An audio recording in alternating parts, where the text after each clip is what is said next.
कार्तिक मास में सब अपने अपने गुरु परंपरा अनुसार जो आपके गुरुजी बताएं उस हिसाब से सब नियम करिए।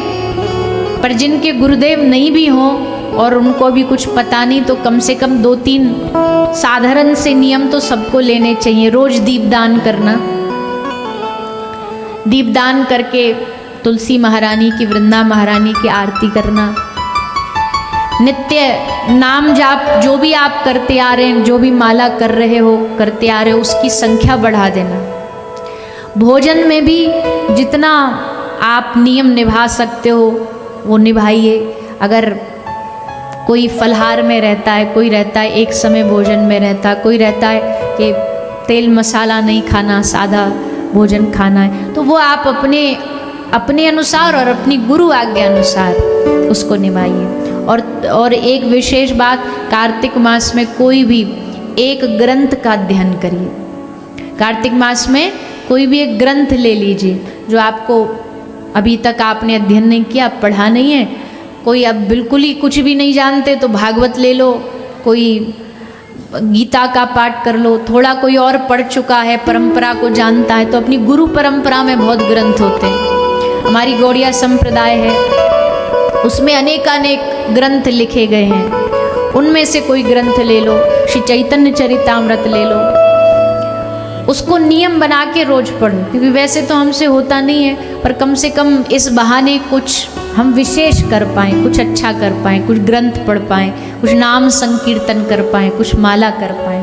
बहुत नियम है वैसे तो जमीन पे सोना आदि आदि, पर अब वो सब ना भी निभा पाओ, पर कम से कम नाम जाप, शास्त्र अध्ययन और दीपदान, ये तो सबको नित्य करना ही चाहिए अपने अपने गुरु परंपरा अनुसार।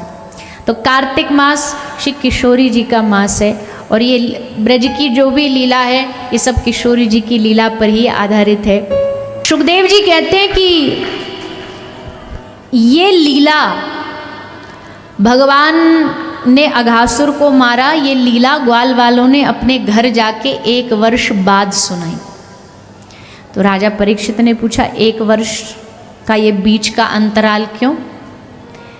तो बताया कि 1 वर्ष के बीच में सब ग्वालाओं का हरण हो गया। किसके द्वारा? ठाकुर जी ने अघासुर को मारा, मार के भगवान बोले भैया बड़ी जोर की भूख लगी है, चलो लाओ, सब अपना अपना भोजन लाके सामने थाली लगाओ, पत्तल लगाओ, दोना लगाओ और खाओ। तो सब खावे लगे, सब खा रहे।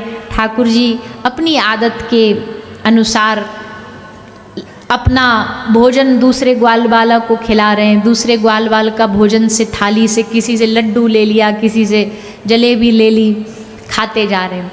सब हैं, सारे उपस्थित हैं। पर ठाकुर जी ने देखो मनसुख नहीं आयो आज।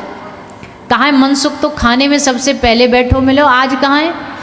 तो ग्वाल वाल बोले लाला आज वाके पास खाने में बाकी मैया ने कछु अच्छो ना दियो, बस छाछ दी है। तो बेचारों शर्म के मारे पेड़ के पीछे छुप के छाछ पी रहे हो। ठाकुर जी बोले अच्छो हम ते छुपावे गो? अरे हम ते का छुपावो? सोई ठाकुर जी वृक्ष के पास गए, आगे बढ़ते जा रहे। मनसुखा ने देखी कन्हैया आ रो, अब जबरदस्ती छाछ ले गो पीवे गो, तो ये आवे बातें पहले ही खत्म कर दूं। तो ठाकुर जी मनसुख पूरी छाछ को एक ही बार में पी गए हो। जब तक लाला पहुँचे वाके ढोरे सबरी मटकी में तो छाछ खत्म है गई, बस वाके मुँह में थोड़ी छाछी, गाल फूले भये। सोई ठाकुर जी ने मुक्का मारो और हम ते छाछ निकली और ठाकुर जी ने उस छाछ को खुद ग्रहण कर लिया, भगवान उसको पी गए। अब भैया जिसको वेद उपनिषद श्रुतियाँ कहती हैं कि भोग भी लगाओ तो अपरस में जाना चाहिए, बोलना नहीं चाहिए, झूठा कण ना गिर जाए, वो भगवान किसी के मुंह से निकली छाछ को पिएगा तो क्या ये सचमुच भगवान हो सकता है? श्री ब्रह्मा जी वहीं छुप करके आए थे भगवान का दर्शन करने, पर ब्रह्मा जी के पेट में दर्द हो गया। दर्द मतलब उनको ये लीला पची नहीं, उनको लगा राम राम राम राम, अरे कैसा भगवान है ये, सच्चिदानंद भगवान और किसी की झूठी थाली खा रहा है, मुख से निकली छाछ पी रहा है। भगवान के ऐसे लक्षण होते हैं क्या? ऐसा गुण होता है क्या भगवान का? ब्रह्मा जी ने कान पकड़ लिए, बोले लगता हमको हम सब देवता जिनकी आराधना करने क्षीर सागर में गए थे वो डुप्लीकेट भगवान है, ये कोई नकली भगवान है।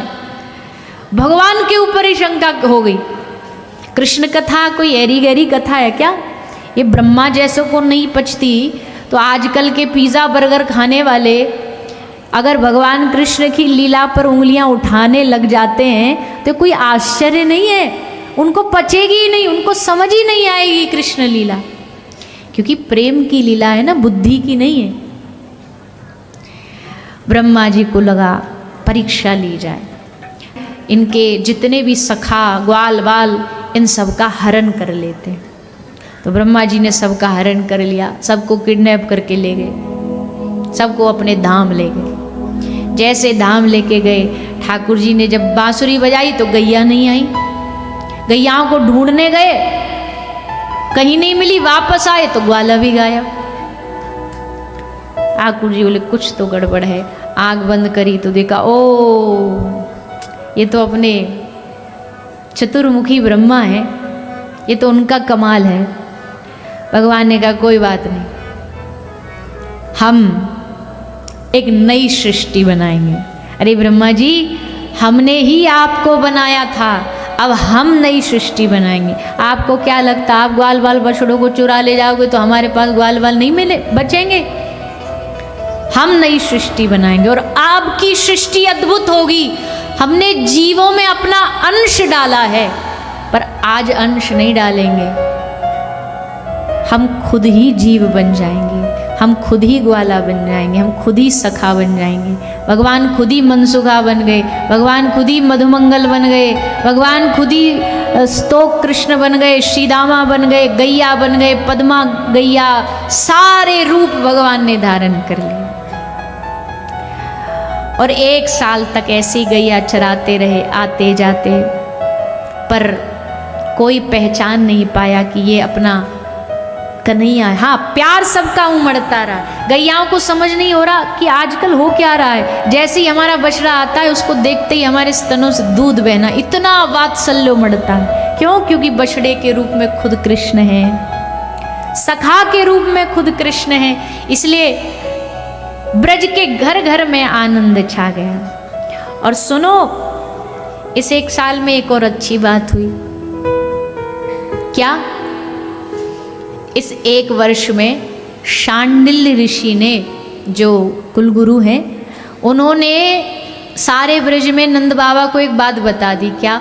बोले ये साल विवाह के लिए, शादी के लिए सबसे उत्तम साल है, इसलिए बाबा एक काम करो, बरसाने की जितनी भी छोरी हैं सबको ब्याह नंदगांव के छोरांते करवा दो, नंदगांव के लालाओं से करवा दो। जितनी भी बरसाने ब्रज की छोरी हैं सबको ब्याह लाओ। तो सारे बरसाने की छोरी उनको ब्याह नंदगांव में कर दियो। किन से किया?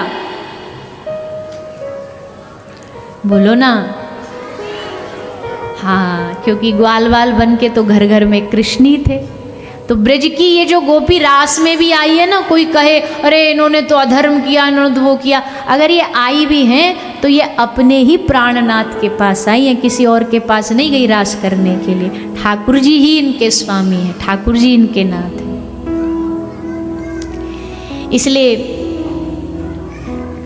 आज श्री ठाकुर जी ने लीला करी, ग्वाल बाल बछड़ों को 1 वर्ष तक ऐसे ही चराते रहे, गैया गौचारण करते रहे। अब ब्रह्मा जी ने एक दिन सोचा चलो एक राउंड मार के आते, देख के आते क्या हाल चाल है उस बहरूपिये का।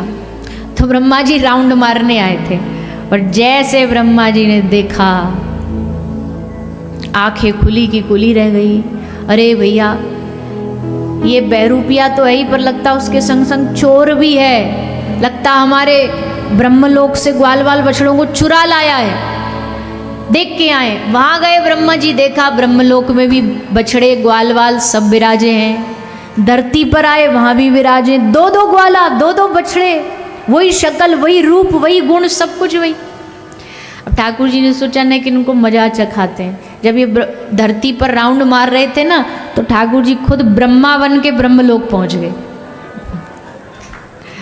और जाकर के ब्रह्मलोक में एंट्री मारी और जितने बॉडीगार्ड द्वारपाल खड़े थे ना उनको और कह दिया, भैया अभी अभी हम धरती से घूम करके आ रहे हैं, धरती पर बहुत डुप्लीकेट ब्रह्मा घूम रहे हैं, तो अगर कोई आए और ये दावा करे कि हम ब्रह्मा हैं तो सुनना तो मत, उल्टा धक्का दे के और भगा देना, क्योंकि असल ब्रह्मा तुम्हारे हम हैं।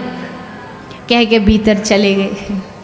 अब बेचारे ब्रह्मा जी हारे थके भागे भागे आए, और जैसे आए तो द्वारपालों ने डंडा लगा दिया, बोले प्रभु नो एंट्री। बोले मूर्ख हो, दिखाई नहीं देता हम कौन है? हम तुम्हारे स्वामी हैं, ब्रह्मा जी साक्षात। अंगरक्षक बोले हाँ बहुत देखे तुम्हारे जैसे ब्रह्मा, निकलो यहाँ से। ब्रह्मा जी बोले मतलब? बोले हमारे मालिक ने सब समझा दिया हमें, हमारा असली मालिक बैठा भीतर। ब्रह्मा जी बोले गजब हो गया, एक तो गद्दी गई हाथ से, भगवान से शत्रुता, और ऊपर से सिंहासन भी छीन लिया गया। अरे भाई कौन सा ऐसा ब्रह्मा आ गया ये? आंख बंद करी, देखा तो भीतर ब्रह्मा की गद्दी पर बांसुरी लेकर के मुस्कुराते हुए ठाकुर जी। बोले और कर लो हमारे साथ।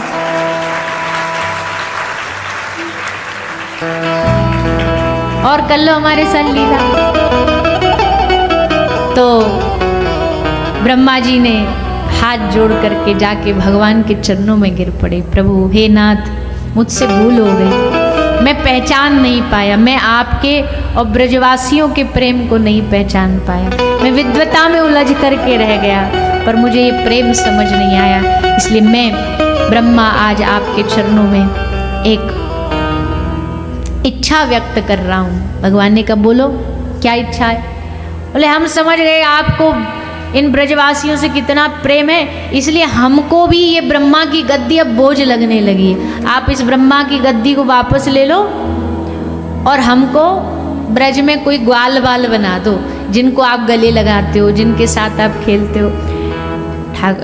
ठाकुर जी बोले ब्रह्मा जी सॉरी, आप थोड़े लेट हो गए, ग्वाल बालों की जितनी सीट थी सब ऑलरेडी फुल हो चुकी है। ब्रह्मा जी बोले अच्छा ग्वाल बाल नहीं तो कोई गैया बछड़ा बना दो। बोले वो भी जितने बनने थे वो भी बन चुके हैं। अच्छा तो कोई पेड़ बना दो, वृक्ष बना दो। बोले वो भी सब रिजर्व्ड है। तो प्रभु कोई फूल बना दो, और अगर फूल भी नहीं बना सकते तो हमको गोपी के चरणों की धूल बना दो, पर हमें ब्रज से बाहर मत भेजो, रहना ब्रज में ही है।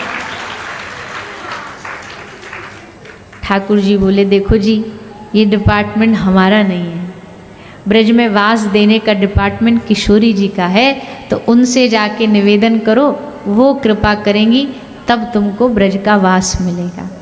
तो श्री ब्रह्मा जी ने ब्रजवास के लिए ठाकुर जी से प्रार्थना, श्री किशोरी जी से प्रार्थना करी, खूब तप किया, और तपस्या करके किशोरी जी ने कृपा करके उनको आशीर्वाद देके ब्रज में वास दिया। कहाँ?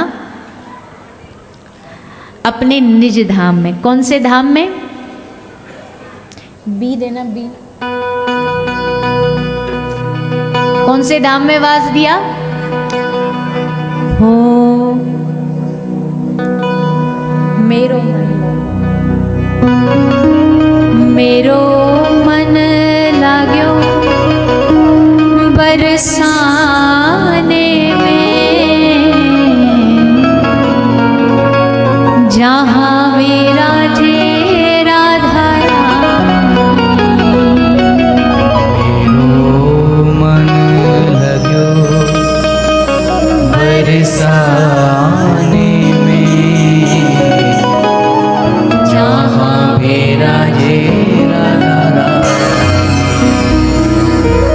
मन हट्यो दुनियादारी से, मन हट्यो दुनियादारी से, मन हट्यो दुनियादारी से, मन हट्यो दुनियादारी से, जहाँ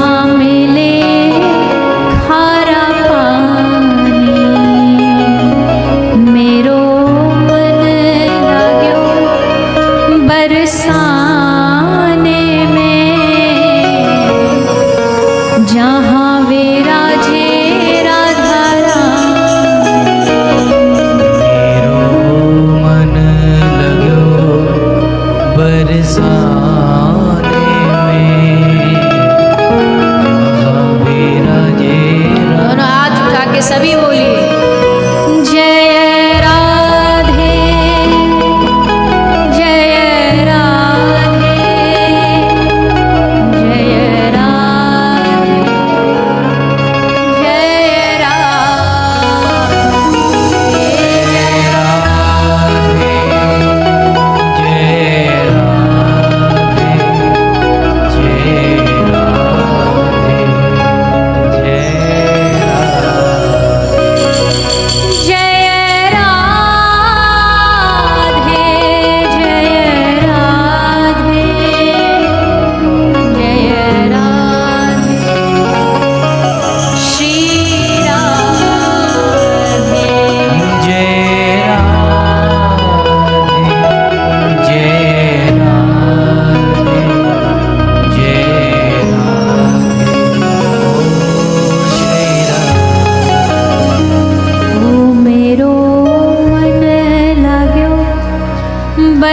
बरसाने में, जहाँ विराजे राधा रानी। मन लगो बरसाने में, जहाँ विराजे राधा रानी। मुझे दुनिया से नहीं कोई काम, मुझे दुनिया से नहीं कोई काम, ओ मुझे दुनिया से नहीं कोई काम, मुझे दुनिया से नहीं कोई काम। मैं तो रटूं राधा राधा नाम, मैं तो रटूं राधा राधा नाम। दर्शन करूं सुबह शाम, दर्शन करूं सुबह शाम। मेरे मन में विराजे श्याम दीवानी, जहाँ विराजे राधा रानी।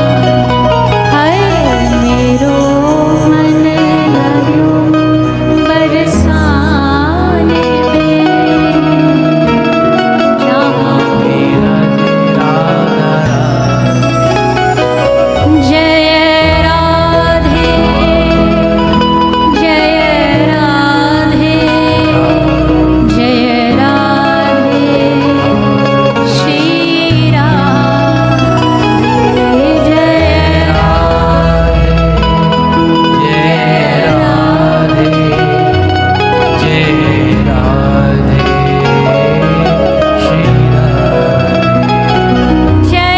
जय राधे जय राधे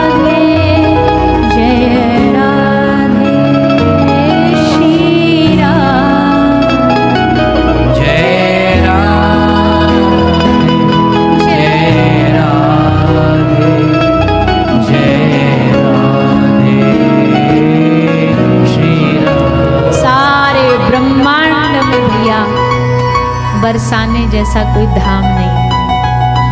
निज आश्रय किशोरी जी का जहाँ है, गुल्म लता वृक्ष पक्षी पशु शुक पिक मोर बनना, उस धाम का उस कुंज का ये किशोरी जी निर्धारित करती हैं। तो ब्रह्मा जी को श्री किशोरी जी ने कौन सा स्थान दिया? निज स्थान। जिस अटारी पर रहती है ना किशोरी जी, जो महल है मंदिर है किशोरी जी का, वो जिस पर्वत पर है वो ब्रह्माचल पर्वत है। वो ब्रह्मा जी ही पर्वत बन के विराजे और किशोरी जी उन पे विराजी, उनका आश्रय लेके ब्रह्मा जी ब्रज में वास करते हैं। तो ब्रह्मा जी ने किया तो अपराध, पर जब रिझाया श्री राधा रानी को तो उनको भी ब्रज का आश्रय मिल गया। ऐसा अपना ब्रज है, ऐसा अपना धाम है। इस धाम में भगवान लीला करते करते अब कालिया का दमन करते करते, गोपियों का वस्त्र हरण करते करते, एक शरद की पूर्णिमा से 1 वर्ष पहले भगवान ने वस्त्र हरण किए थे। मतलब गोपी ने 1 साल पहले भगवान को पति रूप में स्वीकार किया था।